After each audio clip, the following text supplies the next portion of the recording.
Don't mistake these for dessert. They are dinner. They are delicious meat-filled pies. And through a whole lot of trial and error, I can now show you how to do the perfect crimped edge. Welcome to the Salted Pepper, where we cook for real life using real food and we keep it real simple. And today's recipe is inspired by the pasty. Now, Jeff and I were introduced to these meat pies when we were in Upper Michigan a year or two ago, and we fell in love with them. However, I've made some changes, so these are not traditional pasties, okay? I'm not using the ingredients of rutabaga that is normally in a pasty. So I've changed it up because I like my beef stew version better. So that's what I'm gonna show you how to make today. But keep in mind, you can use whatever fillings you want, okay?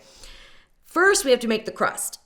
You can absolutely use a store-bought pie crust, that's fine. Or you could use your recipe for a pie crust. However, the pasty crust is a little bit more sturdy. It's very flaky, but it's sturdy enough to withhold long baking times because guess what? We put all of our ingredients inside raw. There's no cooking of the meat or cooking of the vegetables before they go into the pie shell. So we're gonna make up one that is a little bit sturdier. And to start off, I use bread flour. Now, can you use all-purpose? Absolutely.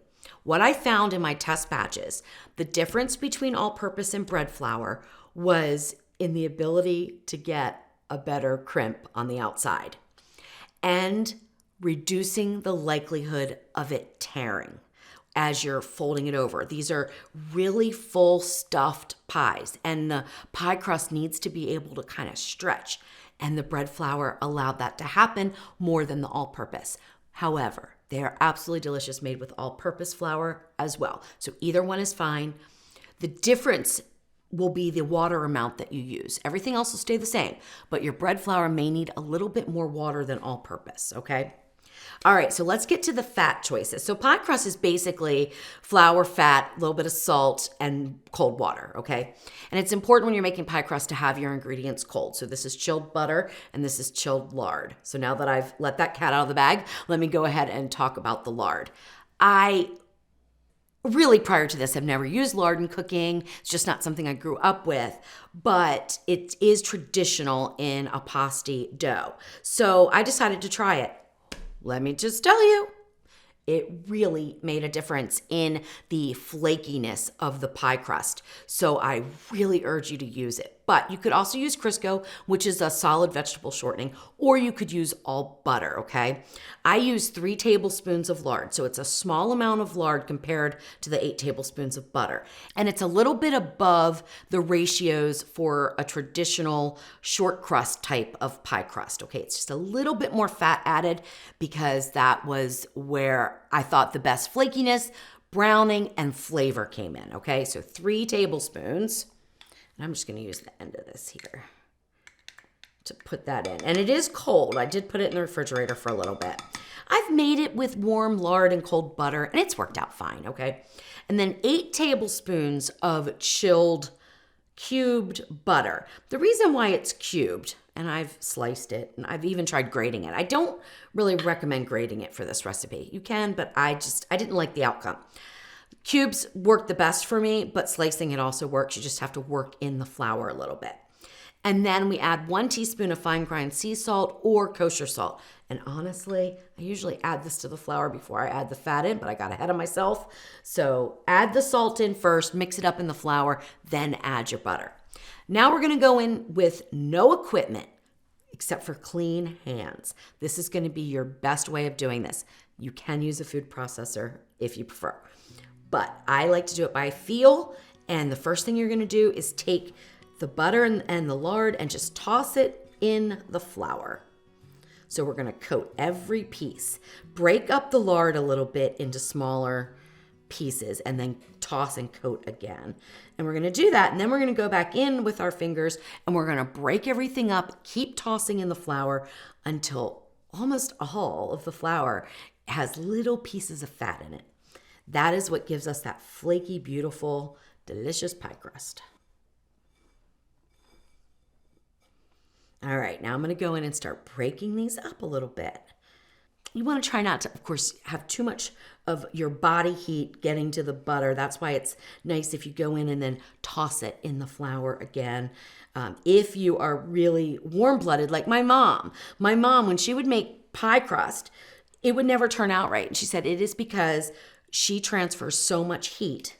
So then just use a food processor and pulse it until it becomes really coarse, little pebbles, or I'll show you the size. I'll show you the size in just a minute. So I just keep doing this. You can use a pastry cutter too if you prefer. That's another option. But I just find that this is easier for me to get the exact texture that I want. Once you break up the butter, toss it again and repeat. All right, that looks good. Now, it's pretty fine, okay? So it's even smaller than pebbles. It's a little bit smaller than when I make my pie crust. And the reason being is what I found is if I left the butter pieces a little bit bigger, they would impede the crimping process, because always I would get a piece of butter right in that crust that I needed to crimp and it wouldn't stick. So I've started breaking it up a little bit more and it works beautifully.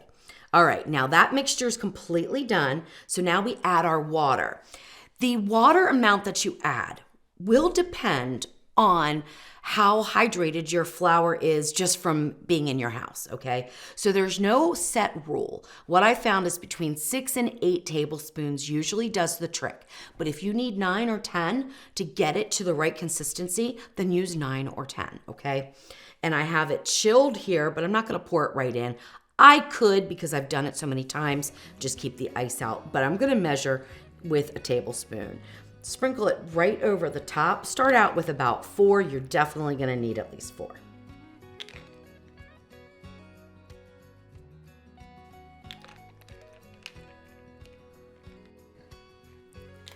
All right, so once the water is added, the first 4 tablespoons, take some sort of a spatula or something and just toss the flour to start to hydrate it, the flour and the fat.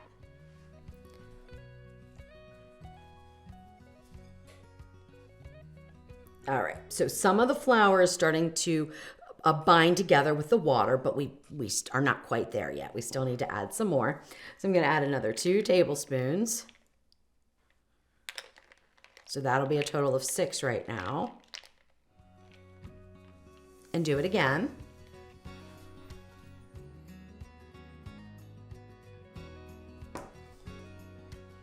And then you can start to push it together. And if it sticks and doesn't start to break up real easy like that, you've probably got enough water in there. Mine is still breaking up a little bit too easily, so I'm gonna need to add another couple of tablespoons.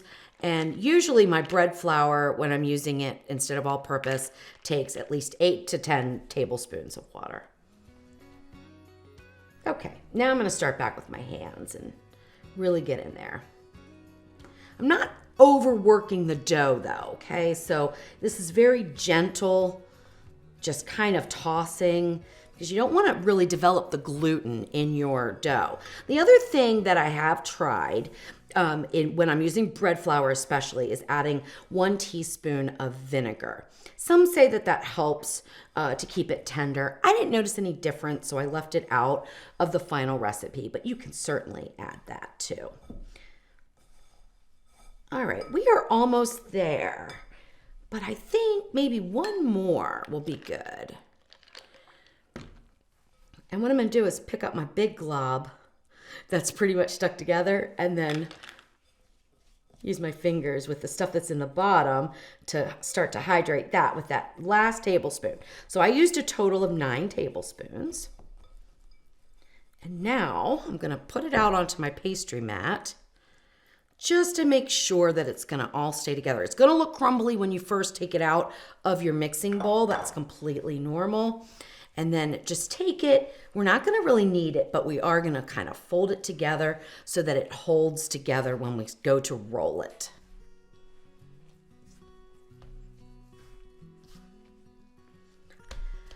Okay, that looks good. Cracks are fine. okay?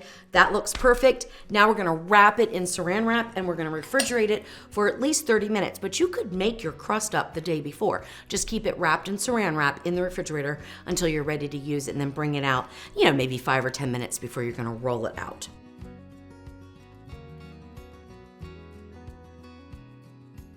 Okay, so while your pie crust is chilling, which essentially that's what we just made, we're gonna do the filling. Now, the filling is a total of 4.5 cups. That is a good ratio for the 6 meat pies that we're gonna make. So it's about 3/4 of a cup per pie, and that works out perfectly. How you arrange your ingredients or add, more or less of each one is completely up to you.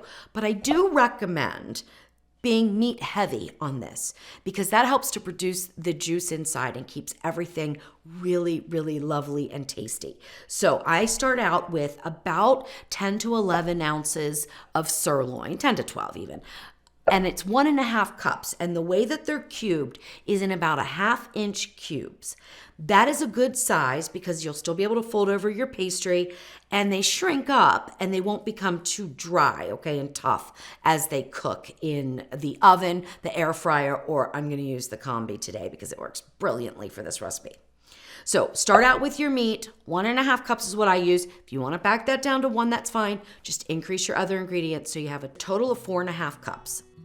Now, what I use, because again, this is a beef stew inspired meat pie, I use onions, potatoes, mushrooms, carrots, and some frozen peas.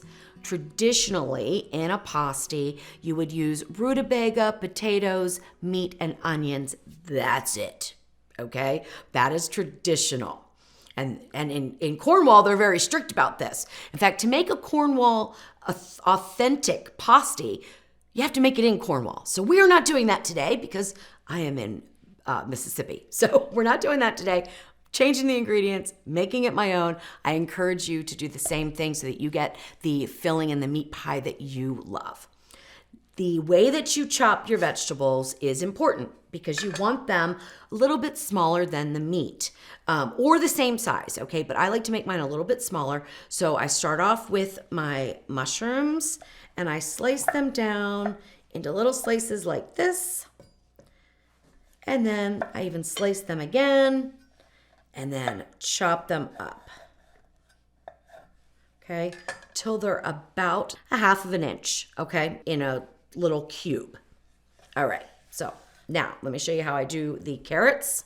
Do them the same way, except I take one separated here, cut it in half, and then I take a plank off. This is to create a flat side so that you're safe when you're cutting. And I will use this one as well. And I usually cut it into 3 or 4 sections. It just depends on how big the carrot is. And then just chop it up like that until you have the same size cubes, okay? Don't have to be perfect, okay? They don't have to be perfect. But they look good when they're done this way, and they all cook evenly, and it's just really nice. Same thing with the potato. So I take it down here, and then I will slice little bits, and then slice those up into cubes. Now, I'm not technically making like a complete square cube because that's not necessary, all right? But I do make them about the same size. Same thing with the onion. All right, I'm gonna get everything prepped. Now, as far as ratios go, you could switch this up, okay? Any way you want. What I do is I use 1 cup of potatoes because I like it to have a good amount of the potato in there. Then I use 1/2 cup of the onion, 1/2 cup of the mushrooms, 1/2 cup of the carrots, and 1/2 cup of peas. 1 cup of potatoes going in. And I do want to mention that I use a yellow or a Yukon Gold potato and not a russet potato. So you would want a waxy potato, not a floury potato. They just hold up better in the meat pie. Moving on, let's get our carrots done. The mushrooms. All right, second to last. Well, there's no prep for the peas, we just throw them in, but the onion, same kind of dice, okay? You want 1/2 inch.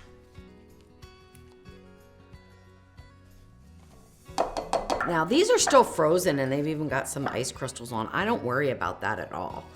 We're just gonna measure out, make sure I have a half of a cup. And they go in. Time to season up our mixture. And what you use for seasonings could be as simple as salt and pepper, or you could add any kind of twist to it, depending on what flavor profile you're going for. Like me, I'm going for beef stew, so I'm gonna use salt, pepper, and thyme. I also add a few other ingredients, of two actually, that add a little bit of a gravy inside of our meat pie. And that is 3 tablespoons of flour, which is all purpose, and also 3 tablespoons of melted butter. So the first thing I'm gonna do is pour on the melted butter. So just pour that all over and give it a little mix around. Make sure everything gets coated.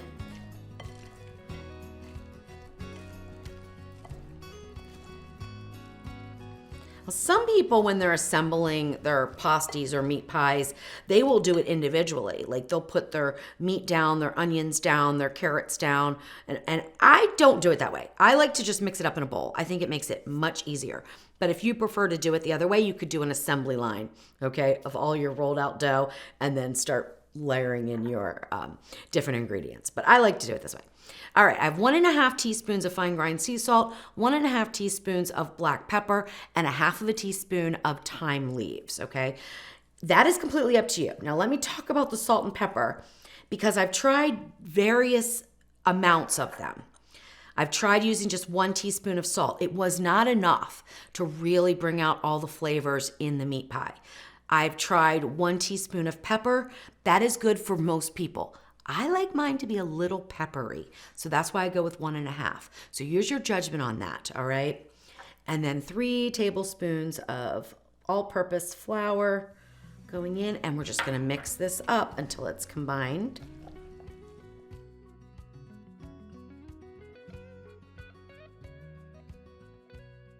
Perfect. Now, if you're gonna make your meat pies right away, you can just leave this out at room temperature. If you're gonna make them later, you wanna cover it and put it in the refrigerator, of course. I'm gonna grab out our pie crust because we're getting ready to roll them out and assemble our meat pies. Okay, let's roll out our dough. So this is chilled now, obviously, and we're gonna cut it into 6 equal sections, which are roughly about 3.4, 3.5 ounces, okay? I don't weigh them. If you want to, you certainly can. My dough weighs about 1 pound, 6 ounces, but again, I don't worry with that. So I just take something, whatever you have, cut it in half. And then it might be easier, since this is thirds, it might be easier to round it back off. But what I've been doing this, you know, I've made so many of them that I just cut that into 3 sections, okay? If one is a little small, use a little less filling. If one's a little bigger, use a little bit more filling. It's not gonna make a difference in the cook time or anything like that.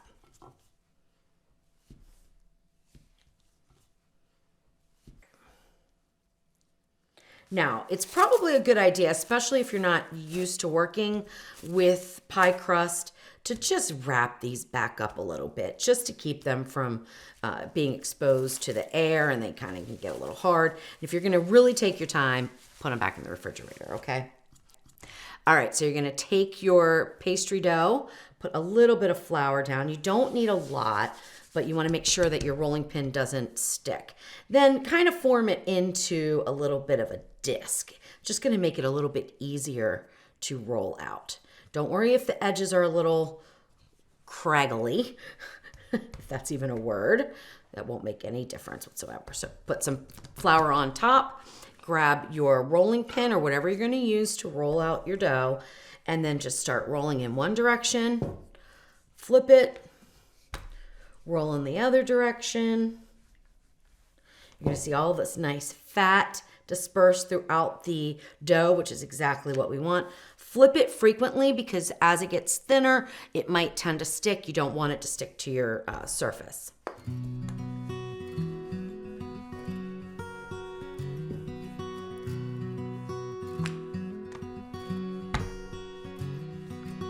See, like that. When it starts to lift back up over itself, you need to pick it up, put a little bit of flour down.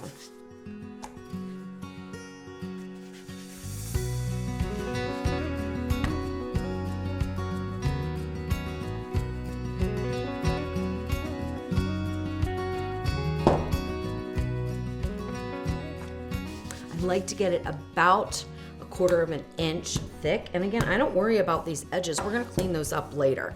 And it's roughly about 10 inches in diameter that I roll it out to. And I like to keep this area bigger than this area. And that is for when we're crimping. A lot of people just put it in a circle. They'll even put a little plate and they'll cut it out so it's all perfect. I didn't find that to be beneficial. I think it's better if it's a little oblong when you go to put your filling in, which is what we're gonna do now. All right, so you can bring your meat mixture over to your work area, get a measuring cup and take 3/4 of a cup of the filling out. And I kind of pack it in there. You know, we want these to be nicely filled. All right, then dump it just a little bit closer to you than center, okay? And make sure that you have a nice pile and try to push it all together, okay? Now this is where I found the bread flour came in handy. It is a little bit more pulley, if you will. So now I take this and I fold it over, bring it all the way, and if some filling starts to come out, just push it back in, okay? It's perfectly fine. This works, I promise you. The first time you go to do these, even for me right now, the first time I go to crimp something, it's not gonna work as well as the 6th time. That's just the way it is, okay? You kind of need to get into a little bit of a practice mode.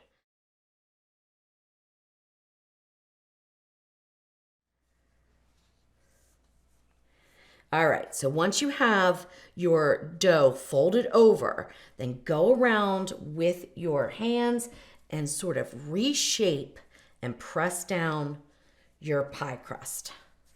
I don't use water, I don't use egg wash, I don't use any of that.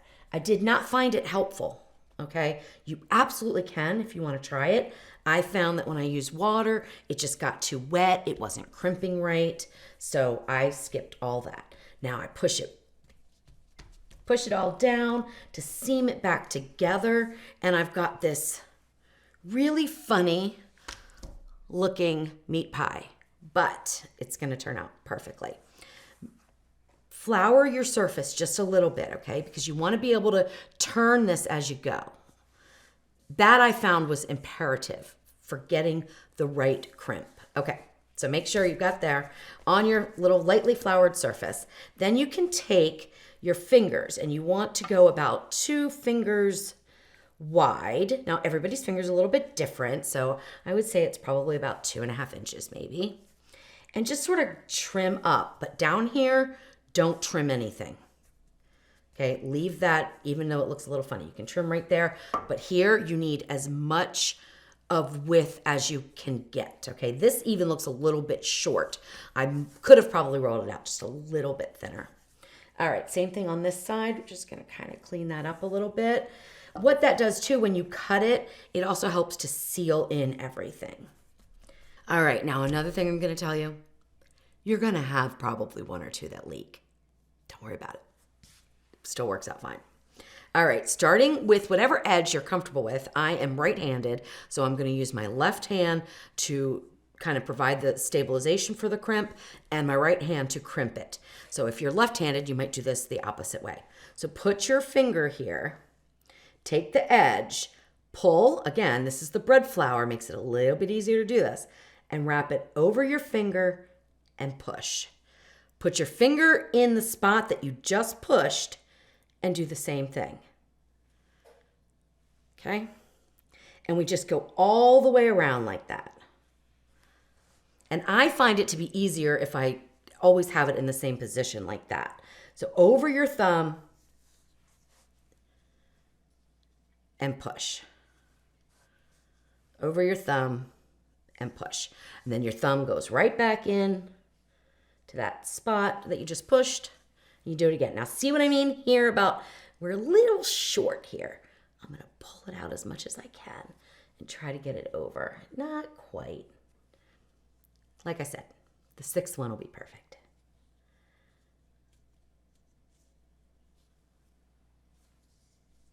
And look, if you mess up like I did and didn't have enough, push it together. It'll make it look like it was crimped perfectly.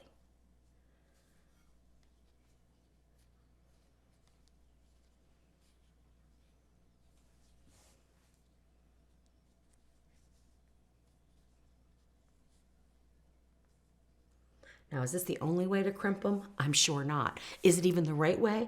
I don't know. I don't have any idea. This is what worked for me, and I think it's going to work perfectly for you as well.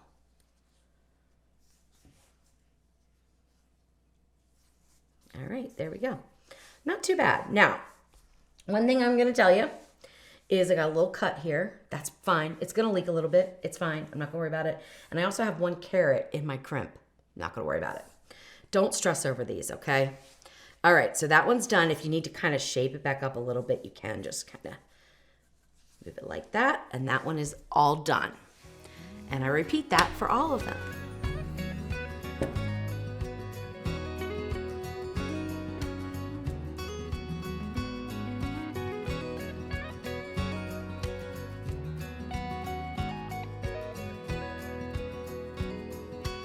All right, last one, and I did want to share with you that a true Cornwall pasty has no less than 22 crimps. I don't have 22 crimps. I've never gotten 22 crimps, but I'm going to try to get 22 crimps out of this one, okay? All right, let's see if I can do it. We're going to count them as we go. Okay, here we go. So instead of using my thumb, let me try to use my pinky. And maybe a little less dough. Oh my gosh, let's see. All right, 1, 2, 6, 10. I might be able to do this because I'm just a little past halfway. So 11, 15, 20. Come on, come on. 21, 22. Okay, I can't say that's my finest work, but you know what? It's 22 crimps, so we met that standard. Everything else is wrong about it though, right? Okay, now, how are we gonna cook them? So I'm going to cook 3 and I'm going to freeze 3. To freeze them, you want to put them on a parchment lined tray, put them in the freezer, let them freeze overnight, remove them, and then you can put them in a bag for longer storage. I recommend a freezer bag. I don't recommend vacuum sealing them because you'll compress them too much and that'll mess up when you go to cook them. And you are going to cook them from frozen. You don't let them thaw first or the pie crust gets too wet and it's not going to work out. So you cook them from frozen, and I will have those instructions on my website, thesaltedpepper.com. I have baked these in the oven. I have air fried them in the foodie. I have steam crisped them in the foodie, and I have used the combi on Combi Crisp. Without fail, the best ones all the time were out of the combi. For even browning, underneath, on top, they were perfectly cooked. The air fryer tends to dry them out a little bit. So if you want to use your air fryer, the instructions are going to be on my website, but you're going to want to do an egg wash, okay? That's what I recommend. Do an egg wash and only make one slit. If you're using the combi or the steam crisp on the smart lid models of the Ninja Foodie, you can make a couple slits, or you can put your initials in, or whatever you want to do. I tend to just make 1 or 2 slits. I think it looks pretty, and try not to go too far down because you don't want to dry out the filling. We just want to vent any steam so that we don't end up with puffed up, over puffed pie crust that then sort of cracks open. So we create an outlet for the steam. So you can just go with a sharp knife and just do 1. You could do 2. You could do up to 3, okay? 3 max though. All right, there we go. Now, in my desire to get all those crimps, I poked a hole. So we're gonna try to fix it with one of these little pieces of dough. All right, this one probably isn't gonna be the prettiest, but you know what, it's okay. Oh, there's another little mess up there too.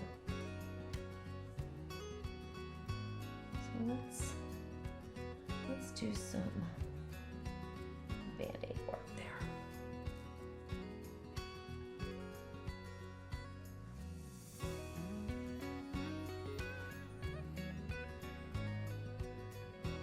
Okay. So here are the 3 I'm gonna put in the freezer, and I only did 1 slit on each one. I just like to do that with when freezing them. All right, this is the pan for the combi. And I have the rack inside, okay? So this is like equivalent to the inner pot of the Ninja Foodi, the combi pan. We're gonna put 1/4 cup of water in the bottom. That's all you need. Don't put more because we don't want a lot of steam. We want a brief burst of steam, which does something magical to these pie crusts, let me just tell you. All right, then we put our rack in. You have to have parchment paper, and this is how I recommend doing it. Take 1 piece, or you could use a silicone mat, okay? That would be all right as well. So take 1 piece and then just roughly tear a piece that's going to fit around the meat pie. This is the best looking one, so I decided to cook that. Put it on like that. Let's do it out of here so you can really see what I'm doing here, because this is kind of important. So when you have it like this, you can take scissors. I just usually tear it, and then I tear it to size. If it tears a little bit more, don't worry about it. Like if it's not all on there, it's perfectly fine. But try to have it covering most of it. Now, why do I do this? Because and this is true for the air fryer too. So if you're using an air fryer to make these, you're going to want to do the same thing. Because otherwise the edges fold up over top as the fan goes, and it impedes the baking process or the air frying process. So that is how I do it, and it works out great. And then you're just going to repeat that for all of them. Put them on your pan. You may be able to get 4 of these in here at once, just depending on how big they are. But I'm only doing 3.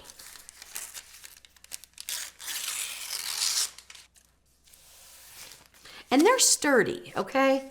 They're heavy, they're sturdy. They're not gonna fall apart on you, so don't worry too much. All right, so now we put this in, and it sits right on the bottom and it kind of slides in. Some of them I've heard, in fact, one of them I have another one that I use for testing a lot. So this one doesn't stick. My other pan in and out kind of sticks a little bit. I'm gonna push this one just a little bit forward, just so it's not quite sitting against the edge here. All right, that's all we need to do inside. Close this up. There's a switch on the top here that goes from like the air fry mode, so that's all dry cooking, to the combination of steam and air crisp or steam and bake. That's where we want it. We want it to be flipped up. To set it up, we're gonna go to 350 degrees Fahrenheit, and you want to go to 30 minutes. And you wanna make sure you're on combi crisp and hit start. We want a really quick burst of steam in the beginning. This one lasts about 3 minutes till the preheat kicks over to the upper element where we're getting the dry heat circulating, and then the steam totally dissipates probably within about 7 minutes or so. All right, so we just switched over a few minutes ago, and you can see it's very steamy in there, so you can't even really see anything. And then that will start to dissipate, and then it will be all dry heat. So we'll check back on these in about 10, 12 minutes. All right, here we go. Oh my goodness, I can see them bubbling up. So the insides are really cooking and bubbling. They are browning beautifully. We have 13 minutes to go, so I'll just let the time ride out. I will take an internal temperature because you do want to make sure that they're cooked all the way through. But if you're using the combi and you're using my settings, they're gonna be cooked just fine, okay? And the temperature that you wanna see is probably around 200 degrees internally. That's gonna make sure that all the vegetables are cooked perfectly and the meat's cooked and everything's nice and tender.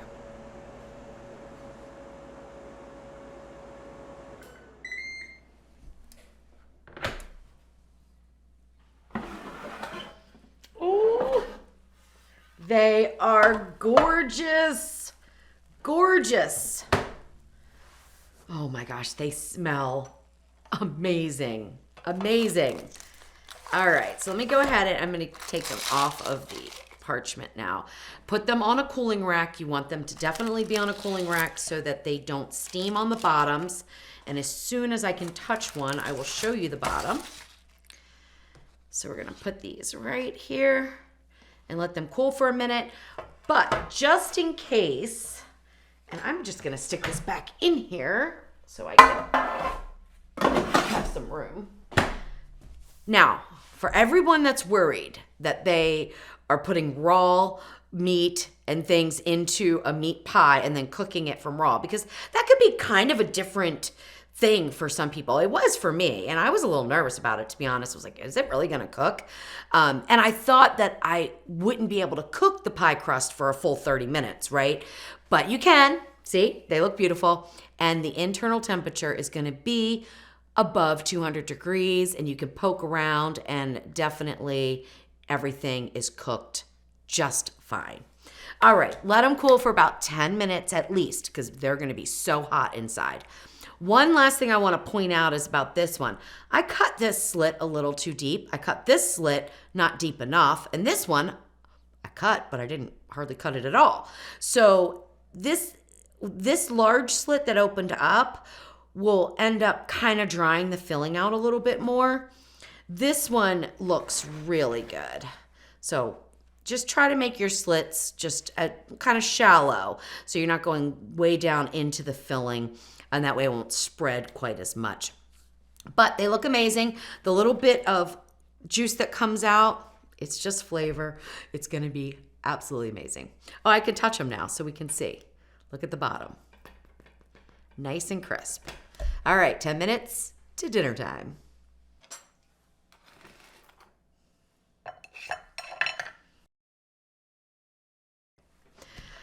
I just can't even tell you how good this smells. Oh my goodness. So you can just pick them up and eat them, okay? But the filling is gonna be very hot still. So I'm not gonna do that. I am gonna cut it open so I can show you the inside. I'm gonna use the slit. Oh, can you hear that? Oh my gosh. And then we have the inside of our pie. Look at that. Isn't that beautiful? Oh my gosh. All right. Little piece of the crust.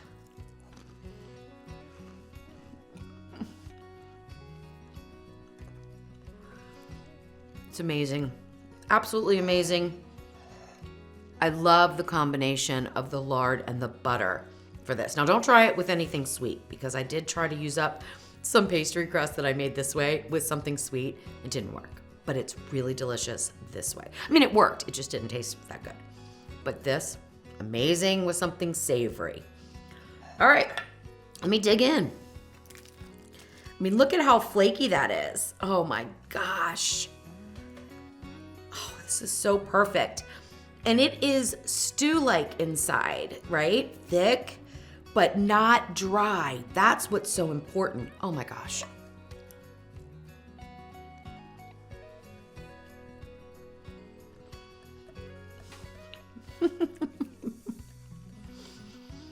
Everything is cooked perfectly. It is peppery, okay? So if you don't like pepper, cut back on that pepper. The meat is tender. The potatoes are tender, like fork tender, but they're not mushy. Nothing gets mushy. Oh my gosh. It's so amazing. I'm gonna just kind of steal a little filling here. Put that there. Oh, a piece of meat too. All right, here, the ultimate bite.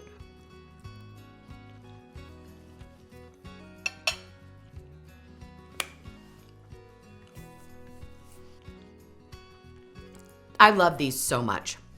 I mean, I love them. So when you want something different for dinner, you want to make up whatever filling you want, make this recipe. It is so incredibly easy. And remember, if you don't have the Ninja Combi, it's perfectly fine. You can bake these in the oven or in your air fryer, and those directions are on my website, thesaltedpepper.com. Enjoy.